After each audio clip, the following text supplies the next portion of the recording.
What's up, hungry people? Today we're getting our eat on at Universal Orlando.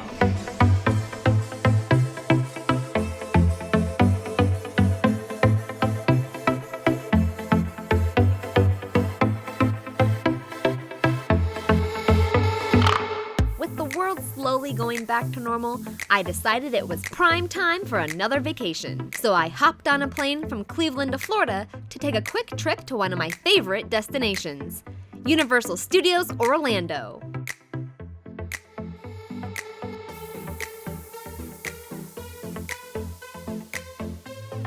Of course, I wasn't going alone. I met up with my travel buddy bestie Carly for another adventure to Universal. You might remember Carly from my last trip to Universal. She can help you plan your vacation to Universal or Disney for free, so you definitely should go follow her on Facebook and Instagram for the best tips and tricks for a perfectly planned trip. No trip with Carly is complete without a spontaneous dance break. There's so much to see at Universal Studios, but where to start is a no-brainer for us.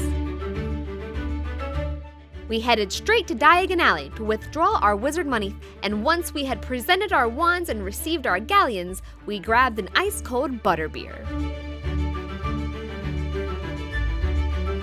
I recommend getting butterbeer first, especially if it's just something you want to cross off of your list of things to try and not just as a tasty, refreshing beverage. The line gets insanely long as the day goes on.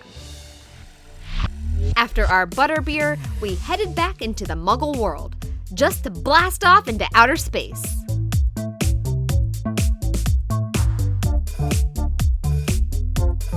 Afterwards, we meandered into Springfield, where we ate a giant Lard Boy donut for our morning snack. A few rides later, we found ourselves at the Today Cafe, a cute little restaurant set up to look like the Today Show studio in New York.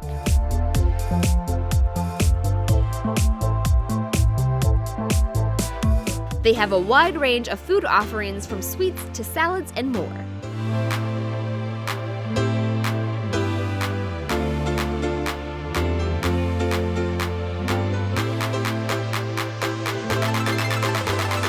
They offer breakfast options as well, all based on favorites from NYC such as bagels and lox and avocado toast.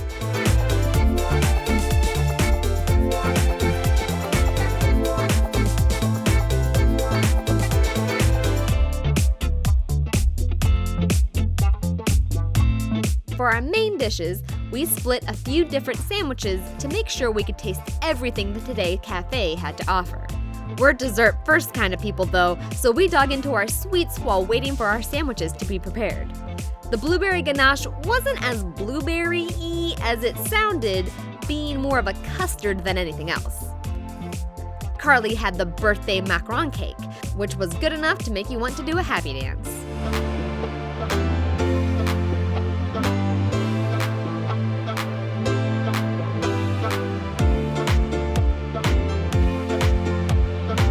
The sandwiches soon followed.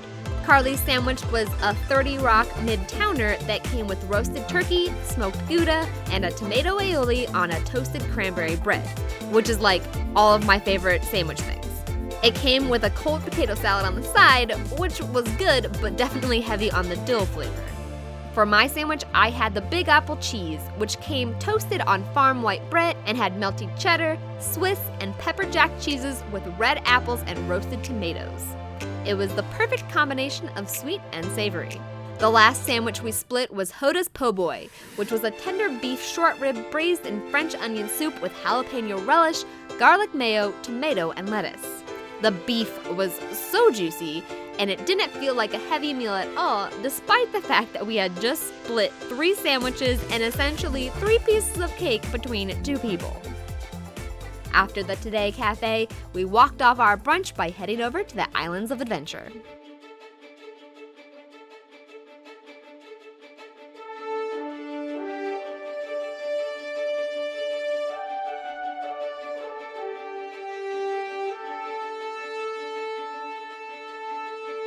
The newest ride in the park is the Velocicoaster, located in Jurassic Park. While we were there, the roller coaster had literally just had a soft open, so we were able to hop on not only once, but 2 times on our trip. I absolutely adore the original Jurassic Park movies, and the new ones certainly have their place in my heart. Part of the fun of the Velocicoaster is the line itself, where you can get up close and personal with some of the raptors.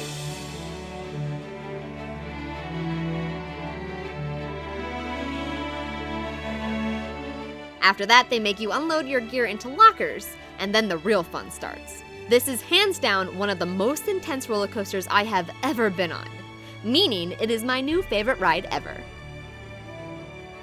Once we had found our way safely out of Jurassic Park, we decided to take a pit stop in Seuss Landing. I love this area of the park because of all of the colors. This is a great spot at Universal to grab some shade and maybe take a quick ride on the Cat in the Hat.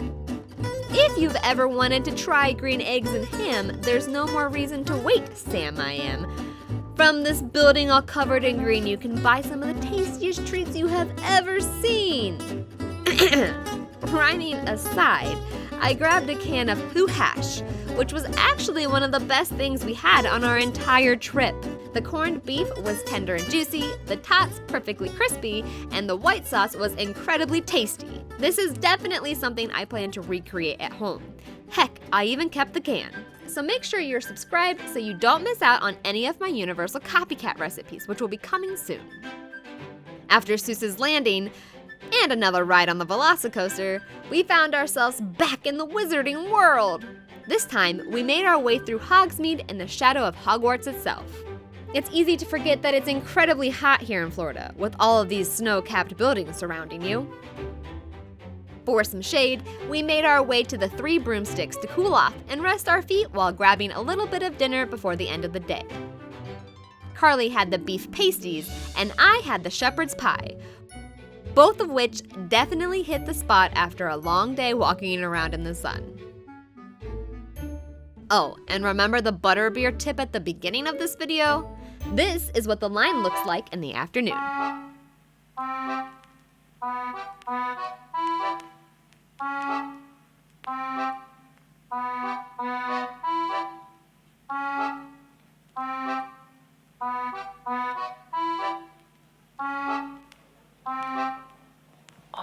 We spent the rest of our time at Hogsmeade, exploring the shops and finding lots of sweets to bring home with us.